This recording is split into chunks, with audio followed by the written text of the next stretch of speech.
Tashona Butler carefully adjusted the pillow under the head of Mrs. Coleman, a 93-year-old woman with cataracts and arthritis who was one of her favorite patients at the Golden Autumn nursing home. The home was in the old part of San Marcos, Texas, and Tashona had been working there as a nurse's aide for 4 years. "Honey, you're kind of quiet today," Mrs. Coleman remarked as she tried to focus her gaze on Tashona's face. "Just tired, Mrs. Coleman. No big deal," Tashona replied, trying to put some pep in her voice. The truth was that she wasn't just tired. Today was the anniversary of the arrest of her husband, DeMontius. 5 years ago on this day, her life had been turned upside down. Tashona still remembered the early morning knock on the door of their small apartment by the police. She had just gotten out of the shower then and wrapped herself in a towel and opened the door, thinking it was a neighbor coming in for salt or sugar. Memories came like a tidal wave. DeMonte was sitting on the couch, confused and frightened, when the police read him his rights and handcuffed him. He was charged with armed robbery of a gas station. Tashona screamed that it was a mistake, that her husband couldn't have done it, that he was at home with her. But then video footage and fingerprints came out, and witnesses identified him. At the trial, DeMonte confessed. He said he needed the money to pay medical bills for his mother's cancer treatment. He was sentenced to 15 years in Oakdale Federal Prison in Louisiana. Tashona still remembered his last words to her before he was led away. "I love you, Tash. Wait for me." She had promised to wait, and she waited. 5 long years. "Tashona, baby, can you please get me a glass of water?"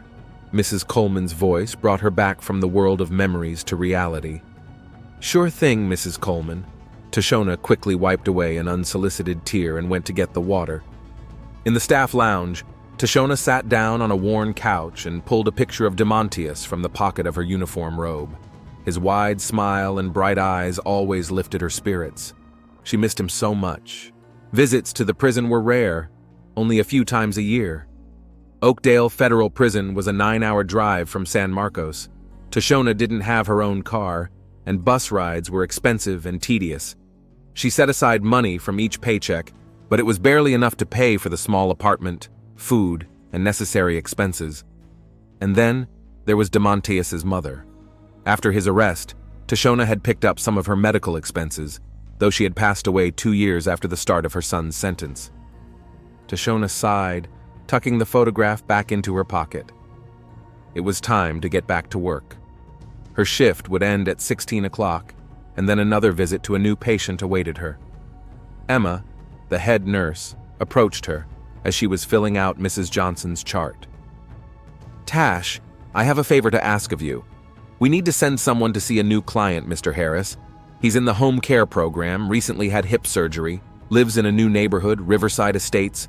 Can you go?" Tashona nodded. Extra hours meant extra money, and she always needed it. "The address is Oak Street, number 32. Here's a map with appointments." Emma handed her a folder. "Be there by 17:30. Finishing her shift, Tashona walked out of the nursing home building and headed for the bus stop. She had a transfer to make to get to Riverside Estates, a new neighborhood for the well-off, with large houses and manicured lawns. The neighborhood was exactly as she'd imagined. Clean streets, neat houses, expensive cars in the driveways. A life that was beyond her reach. Tashona walked down Oak Street, checking the address on her phone. House number 32 turned out to be a 1-story structure with a white facade and large windows. A black SUV was parked in the driveway. She was almost to the house when she noticed a man coming out of the neighboring house. Something about his gait seemed familiar to her. Tashona slowed her step. The man turned to close the door, and she saw his profile. Tashona's heart skipped a beat. This was impossible. Absolutely impossible. But the man was the spitting image of DeMontius, the same tall figure, the same broad shoulders, the same distinctive tilt of his head. He was dressed in an expensive shirt and pants, looking well-groomed and respectable, but it was definitely him or an exact replica of him. Tashona froze in place, unable to move. The man got into a silver sedan and pulled out of the driveway. He drove past her without noticing, and Tashona could see his face clearly. DeMontius. It was DeMontius, her husband who was supposed to be in prison in Louisiana. Before she could consider her actions, Tashona was already running after the departing car. But the car quickly disappeared around the corner. Tashona stopped, breathing heavily. She had to make sure. Had to find out what was going on. She walked back toward the house the man had come out of. It was house number 34, a beautiful one-story structure with a well-kept garden. The mailbox said Thompson on it. Tashona walked closer to the house and peered through the window. In the living room, she saw a woman holding a small child in her arms. Young, beautiful, with long braids braided into an elaborate hairstyle. Tashona's mind was in chaos. What was going on? How could Demontius be here and not in prison? And who was the woman with the baby? Suddenly, the front door opened, and the very woman with the child appeared on the doorstep. "Can I help you?" she asked, frowning. Tashona stepped back. Excuse me, I'm looking for house number 32, Mr. Harris's." "Ah, that's across the street." The woman pointed to the house across the street. "Thank you," Tashona muttered, and quickly stepped back. She had to muster all her willpower to make it to Mr. Harris's house and work the allotted time. All she could think about was Demontius, or a man who looked incredibly like him, living in this wealthy neighborhood with another woman and a child.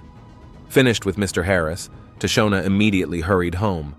In her small apartment that she rented in the old San Marcos neighborhood, she immediately pulled out her phone and dialed the number for Oakdale Federal Prison. After a few beeps, a tired male voice answered her. "Oakdale Federal Prison, how may I help you?" "Hello, I'd like to inquire about an inmate. Demontius Butler. I'm his wife, Tashona Butler." A pause followed, the sound of typing on a keyboard. "Yes, Demonte Butler is in our custody, serving a 15-year sentence for armed robbery. What exactly did you want to know?" Tashona felt the ground go from under her feet. Is he there right now? Is he physically in prison?" "Of course, ma'am. All the prisoners are physically here except for those on sick leave or in isolation." "And Demontius?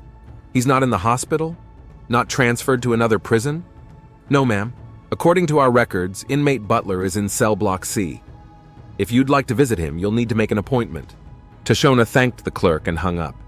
She sat on the edge of the bed, trying to comprehend the situation. Demontius was officially listed as a prisoner, but she had seen him, or someone indistinguishable from him, with her own eyes in Riverside Estates. How is that possible? Maybe she's hallucinating? Maybe she misses her husband so much that she sees him in random passers-by? But no, she was sure. It was Demontius, or his perfect double. Tashona stood up, walked over to the dresser and opened the top drawer. There, under a stack of linens, was a box of letters from Demontius. She pulled out the last one, dated last month. In it, Demonte wrote about prison life, how he missed her, that he hoped to be released on parole in a few years for good behavior.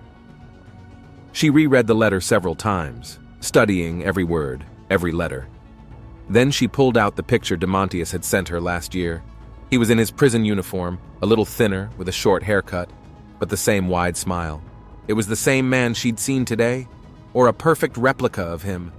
Tashona spent a sleepless night turning from side to side, thoughts swirling in her head, keeping her awake. In the morning, she decided, she had to get to the bottom of this situation. Must find out who this man was and why he looked exactly like her husband. Tashona awoke at first light, though her alarm clock wasn't due to ring until an hour later. Sleep brought no rest. All night she dreamed of Demontius, but in those dreams he didn't recognize her, passing by holding the hand of another woman and a child. Over a cup of strong coffee, she made a decision. Today was her day off, and she would use it to go back to Riverside Estates and find out the truth. Tashona called the nursing home and said she was sick. The guilt of lying was nothing compared to the need to find out what was going on. She put on her best jeans and a light blue blouse, clothes she usually saved for the rare visits with Demontius in prison. She stared at her reflection in the mirror for a long time, tired eyes, dark circles under them, but still a beautiful face with high cheekbones and full lips. Demontius had always said he'd fallen in love with her at first sight because of those lips. The two buses took almost an hour to get to Riverside Estates. The whole time, Tashona was running through her head of possible explanations for what she had seen yesterday. Maybe Demontius had a twin brother he'd never mentioned. But no, she knew her husband's family, his mother and sister.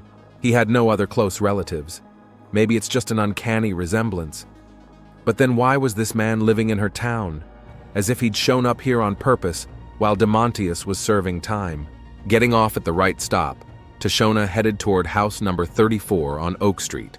There was no silver sedan in the driveway, a good sign. Perhaps the man had left for work. But she didn't know what to do next. Just knock on the door and ask the young woman who her husband was? Tashona stopped in front of the house, pretending to study the map on her phone. She noticed the front door open, and the same woman with a baby came out of the house. The baby, who looked to be no more than a year old, sat in her arms, dressed in a brightly colored jumpsuit.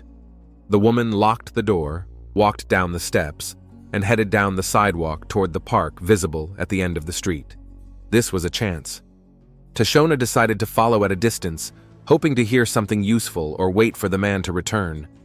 In the park, a woman placed a child on a swing and began to rock him, humming something. Tashona sat on a bench nearby, pretending to read a book on her phone but keeping her eyes on the couple. Nearly an hour later, when Tashona was beginning to doubt her plan, he walked into the park, a man who looked exactly like Demontius. He was dressed in a dark blue suit and looked like a successful businessman. As he approached the woman and child, he kissed them both, and the three of them headed for the exit of the park. Tashona's heart was pounding so hard that it seemed its pounding could be heard throughout the park. She stood up and followed them, keeping a safe distance. The family walked back to house number 34. Tashona stopped at the street corner, unsure of what to do next. Suddenly, determination gripped her. She will wait until the woman and child are out of the house again, and then she will talk to this man face to face. She wanted answers, and she would get them. The wait didn't take long. After about half an hour, the woman came out of the house with a large bag over her shoulder and a baby in her arms. She got into a cab that pulled up in front of the house and drove away. The man was left alone. Tashona waited another 10 minutes, gathering her wits, then walked determinedly toward the house and rang the doorbell. Her heart was pounding so hard she thought it was about to jump out of her chest.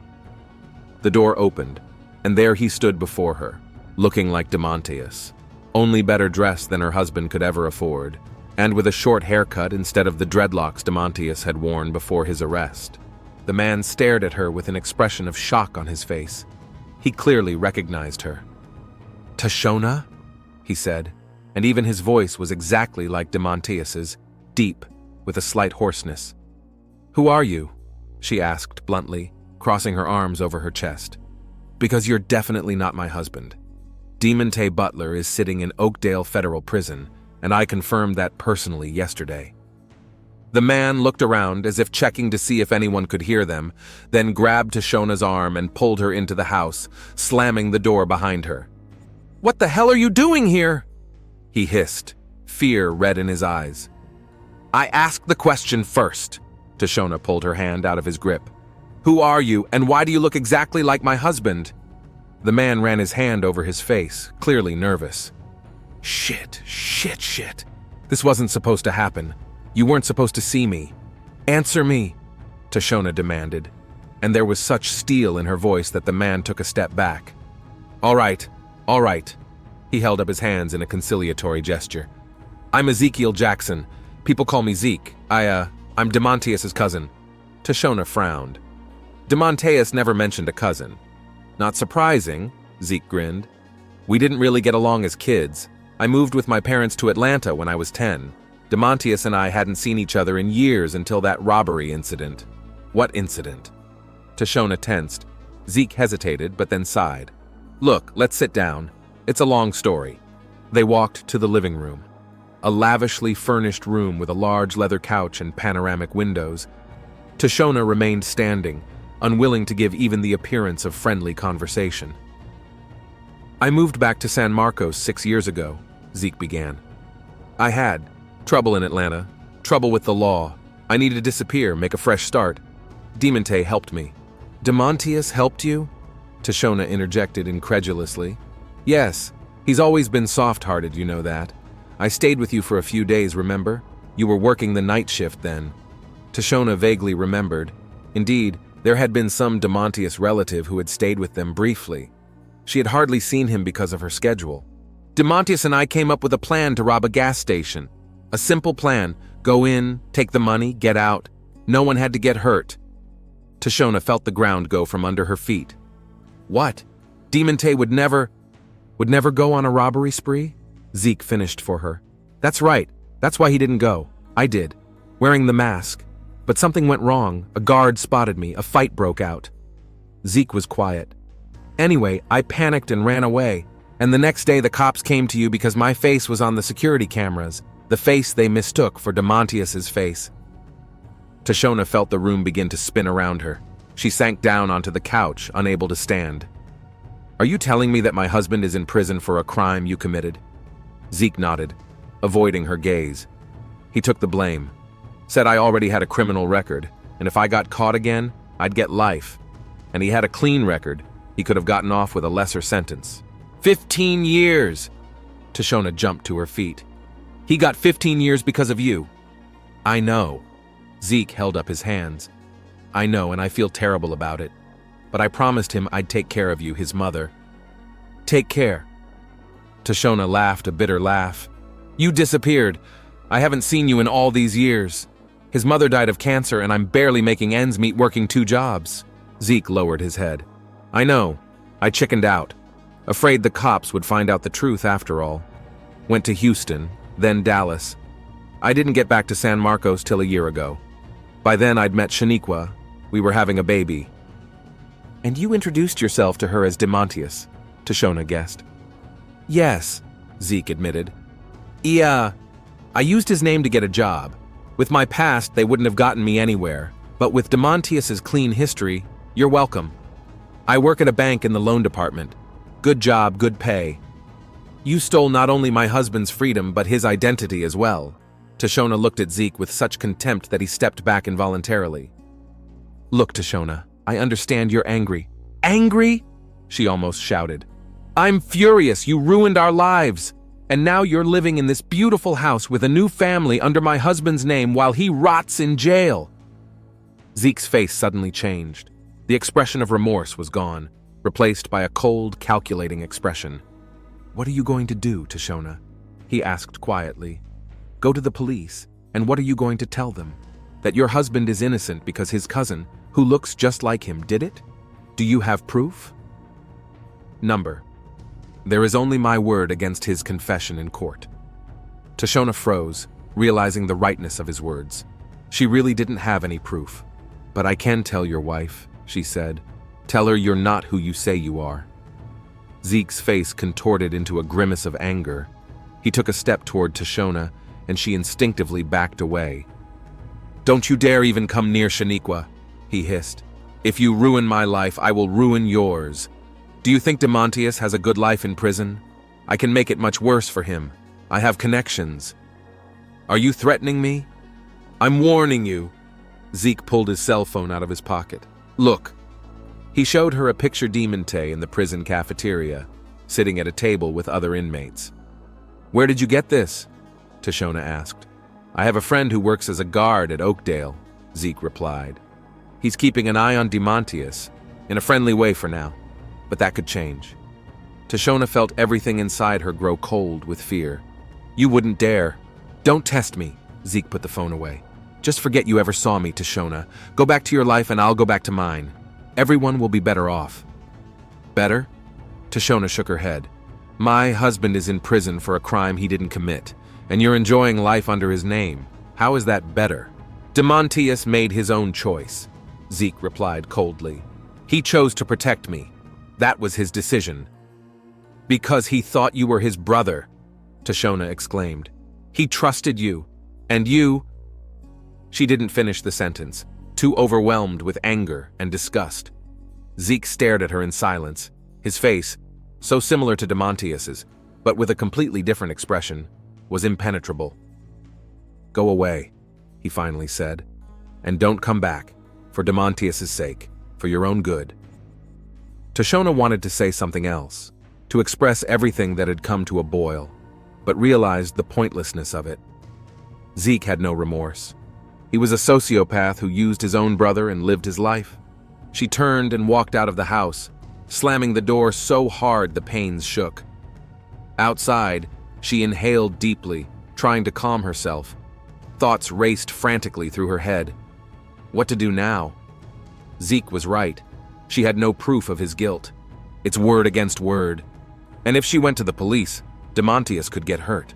But there was also Shaniqua, a woman who'd lived in ignorance with a man impersonating another man. She deserved to know the truth. Tashona didn't go to the bus stop. Instead, she found a small cafe near the park and sat there, ordering a cup of coffee. She needed to think, to make a plan. By late afternoon, she had made a decision. She would wait for Shaniqua to return and talk to her, tell her the whole truth about the man she had married. And then we'll see. Tashona returned to house number 34 as it began to get dark. Zeke's silver sedan was still in the driveway, which meant he was home. She hid behind the big oak tree across the street, watching the house and waiting for Shaniqua to return.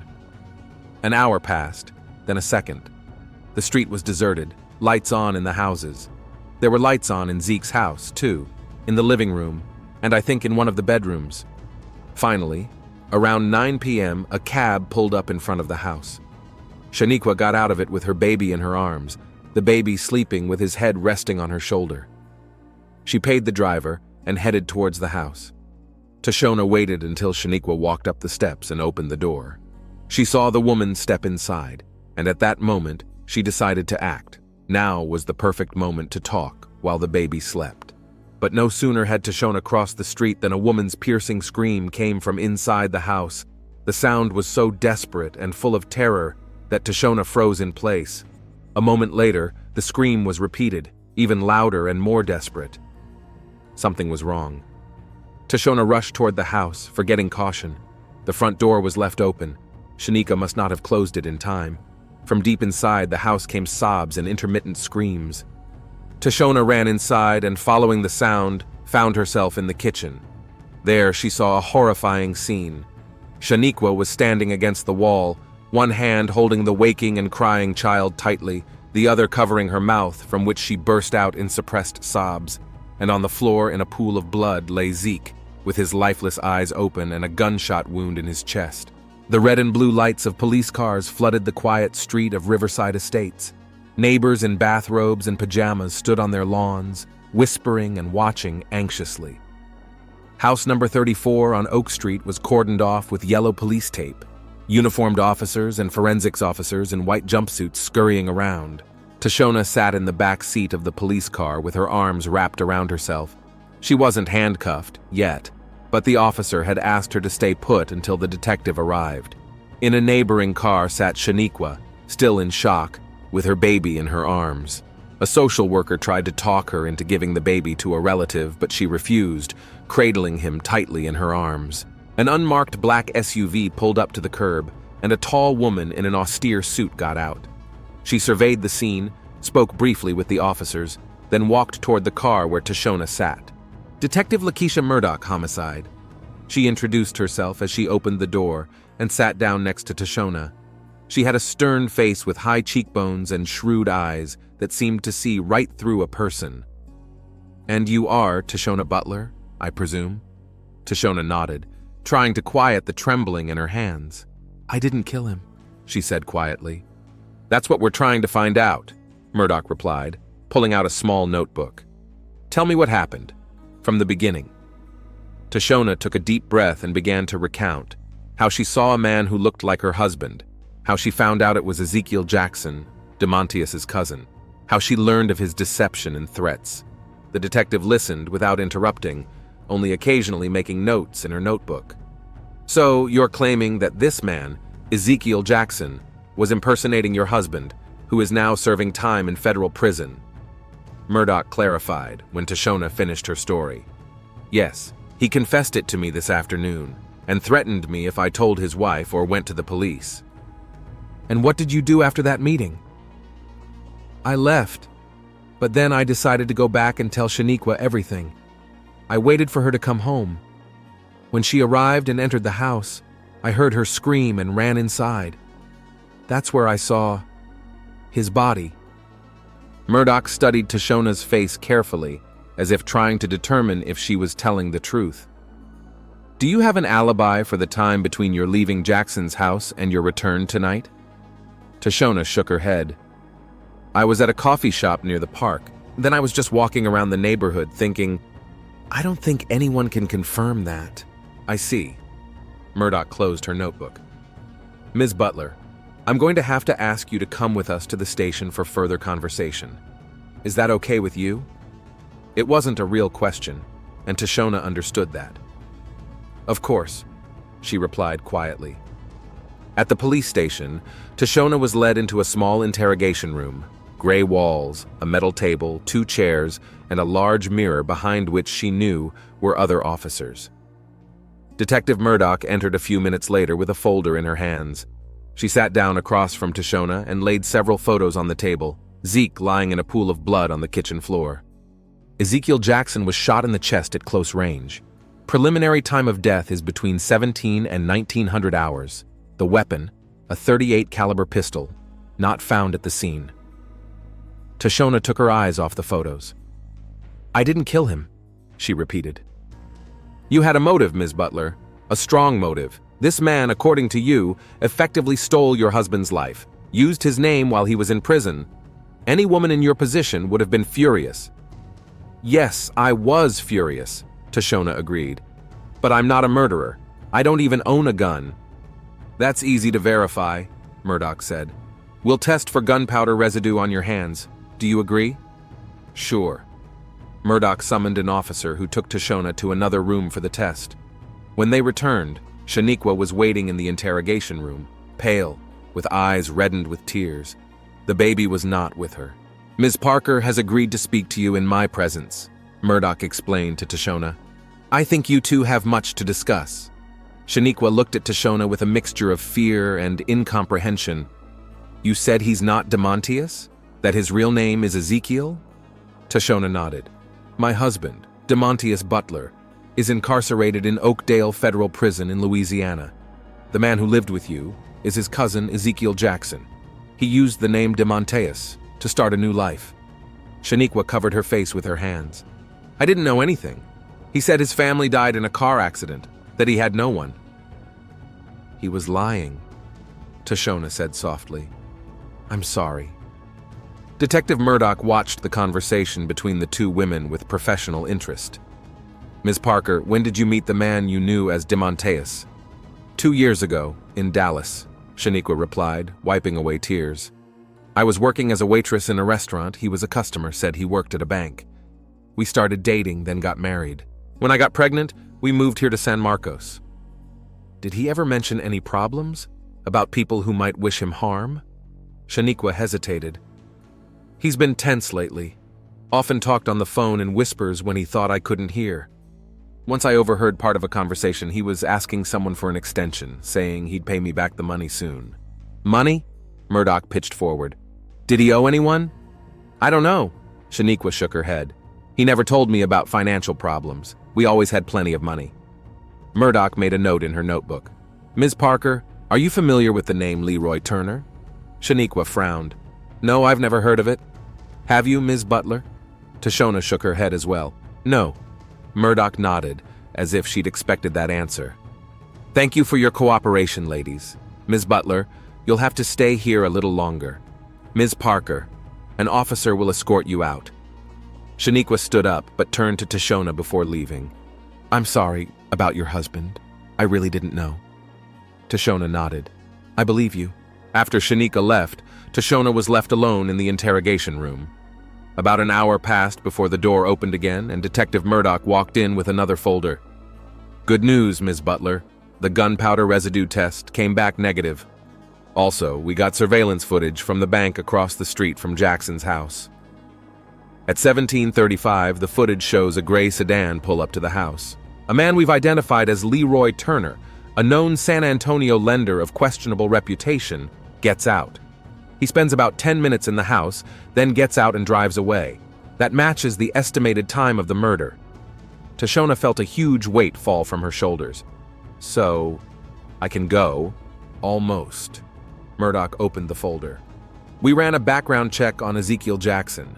He does have a criminal record in Atlanta for fraud and forgery, and he is indeed your husband's cousin. We contacted Oakdale Prison and they confirmed that Demonte Butler is in their custody.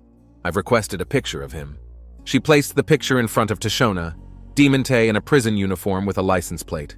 Is this your husband? Tashona looked at the photo and nodded, feeling tears come to her eyes. Yes, that's him.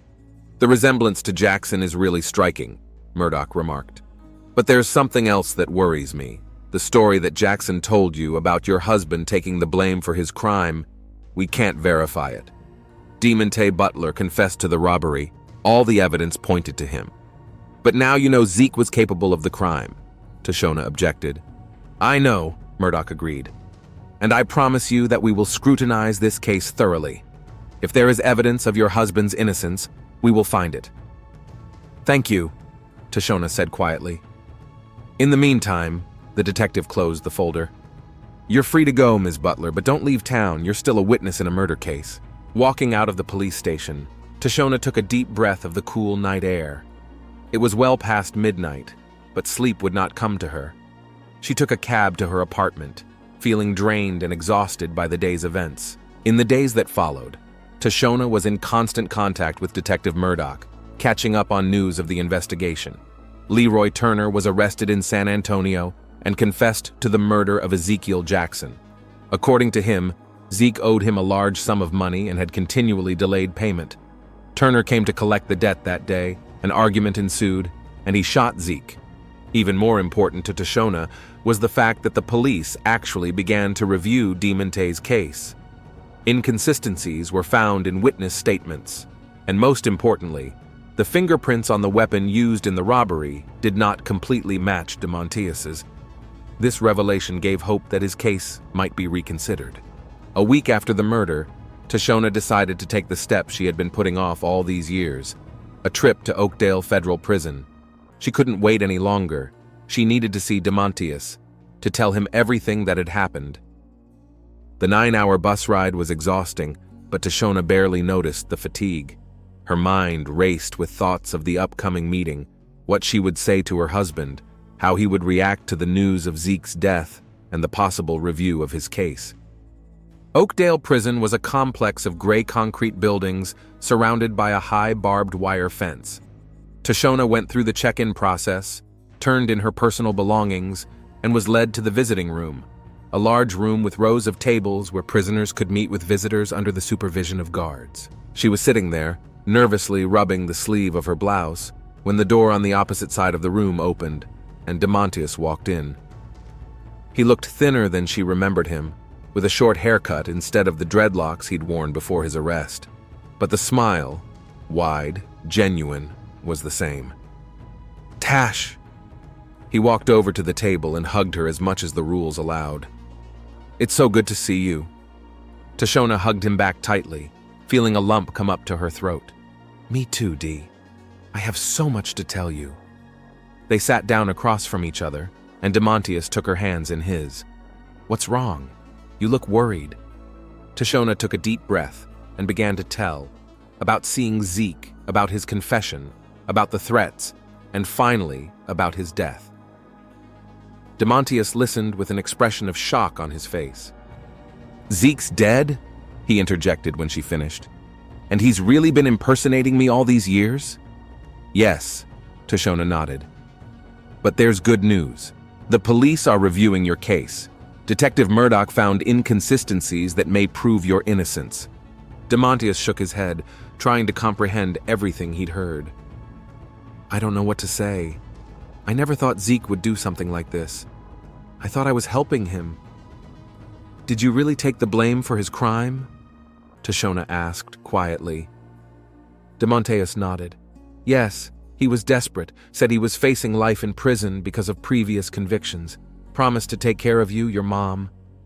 He chuckled bitterly. I was so naive. No, Tashona squeezed his hands. You were kind. Too kind for this world. And where has that gotten me? Demontius looked around the prison room. Home, Tashona said firmly. You'll be home soon. I believe it. Demontius looked at her with hope in his eyes. You really think so? Yes, Tashona smiled through her tears. Murdoch promised to do her best, and I won't stop until I secure your release either. At that moment, the guard announced that visiting time was ending. Demontius and Tashona stood up, hugging one last time. I love you, Tash, he whispered in her ear. Always have. I love you too, she replied. And I'll wait, no matter how long it takes. As she left the prison, Tashona felt a strange mixture of bitterness and hope in her heart. The life she'd known had shattered in a single day, but from the ruins something new could be born. Truth, justice, and perhaps a reunion with the man she'd never stopped loving. She boarded the bus back to San Marcos with the firm intention of starting over. The fight to free Demontius would be long and difficult, but now she had a goal worth living for. And no matter the difficulties ahead, she knew she was no longer alone in her struggle.